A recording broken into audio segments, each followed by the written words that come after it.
அல்லாமா இப்னு Hisham ரஹ்மத்துல்லாஹி அலைஹி அவர்கள் தங்களுடைய கிதாபிலே ஒரு செய்தியை சொல்வார்கள்.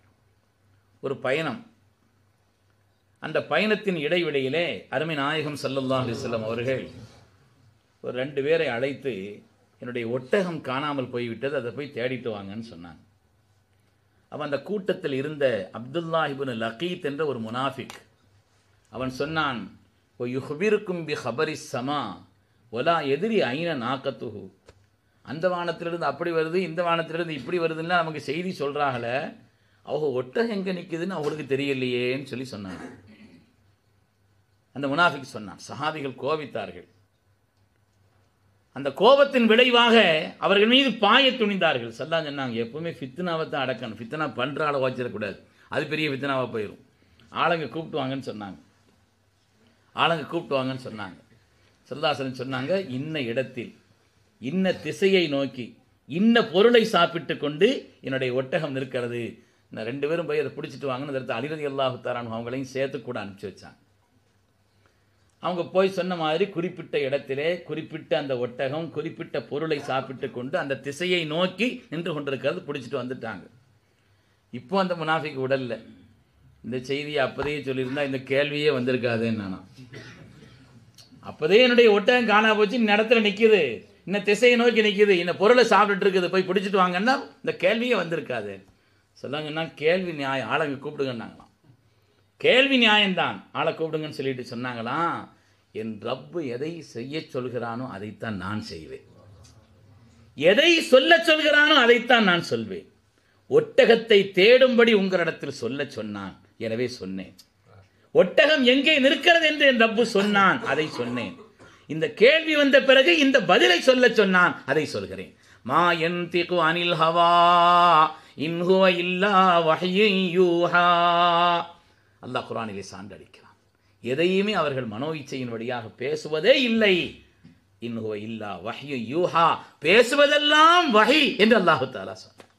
பெருமக்களே, அதனாலே கண்மணி நாயகம் ஸல்லல்லாஹு அலைஹி வஸல்லமை பொறுத்தவரையில் அல்லாஹ் தஆலா எல்லா துறை சார்ந்த ஞானங்களையும், எந்த துறையை பற்றி அல்லாஹ்வுடைய ரசூல் அவர்கள் சொல்லாமல் இருந்தார்கள்?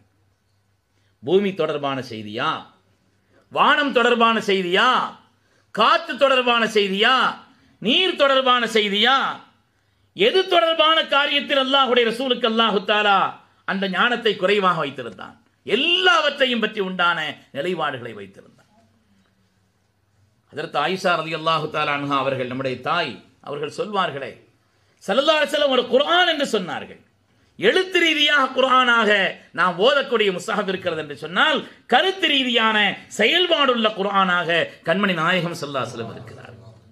எவ்வளவு விளக்கங்கள் சொன்னாலும் குர்ஆனுக்கு விளக்கம் நிறைவாகாததை போல, லவ் கானல் பஹ்ரு மிதாதன் லிகலிமாத்தி ரப்பி லனஃபிதல் பஹ்ரு கப்ல அன் தன்ஃபத கலிமாத்து ரப்பி வலவ் ஜிஅனா பிமிஸ்லிஹி மததா. கடல் நீரை எல்லாம் மையாக்கி நீங்கள் கருத்துரைகளை எழுத ஆரம்பித்தாலும் கூட அது நிறைவாகாது. மீண்டும் மீண்டும் கடல் நீரை கொண்டு மையாக்கினாலும் நீங்கள் நிறைவாகாது என்று அல்லாஹ் தஆலா குர்ஆனிலே சொன்னானே, அது எழுத்து ரீதியான குர்ஆன் என்றால் வாழ்க்கை ரீதியான குர்ஆனாக கண்மணி முஹம்மது ரசூலுல்லாஹி ஸல்லல்லாஹு அலைஹி வஸல்லம் இருக்கிறார். பெருமக்களே, புகாரியிலே ஒரு ஹதீஸ் வருகிறது. ஸல்லல்லாஹு அலைஹி வஸல்லம் அவர்களிடத்திலே ஒருவர் இஸ்லாமாகி அவர்கள் அருகிலே இருந்து நல்ல எழுத்தராக இருந்தார். நல்ல எழுத்து வன்மை அவருக்கு இருந்தது, அழகான எழுத்துள்ளவராக இருந்தார். அதனால வஹியை அவருக்கு சொன்னார்கள், வஹியை எழுதும்படி சொன்னார்கள். வஹி எழுதி கொண்டிருந்தார். இன்ன ரஜுலன் கான யக்துபு லின் நபி ஸல்லல்லாஹு அலைஹி வஸல்லம் ஃபர்தத்த அனில் இஸ்லாம் வ லஹிக பில் முஷ்ரிக்கீன்.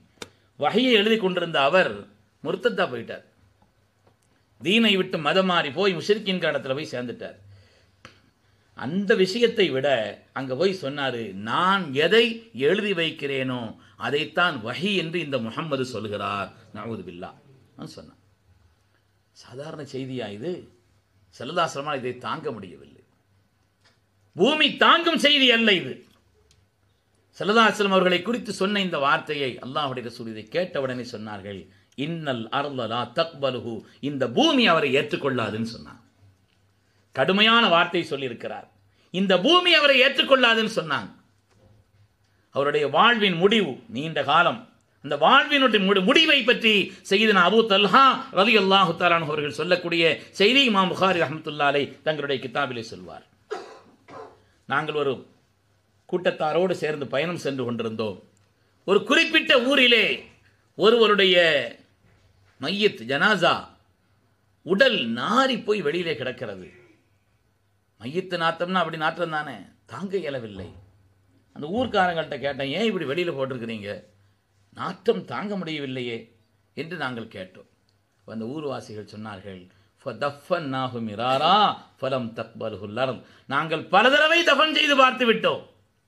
ரொம்ப தூரத்திலிருந்து ஏதாவது ஒன்றை கொண்டு அதை தள்ளி ஒரு ஆழமான குழி வெட்டி உள்ளே தள்ளி மூடிவிட்டு நாங்கள் வருவோம். பூமி அவரை வெளியிலே வீசி எறிந்து விடும். ஃபலம் தக்பல்ஹுல் அர்த், பூமி அவரை ஏற்றுக்கொள்ளவில்லை. நாங்கள் சடைஞ்சு போய் அப்படி விட்டுட்டோம்னு சொன்னாங்க.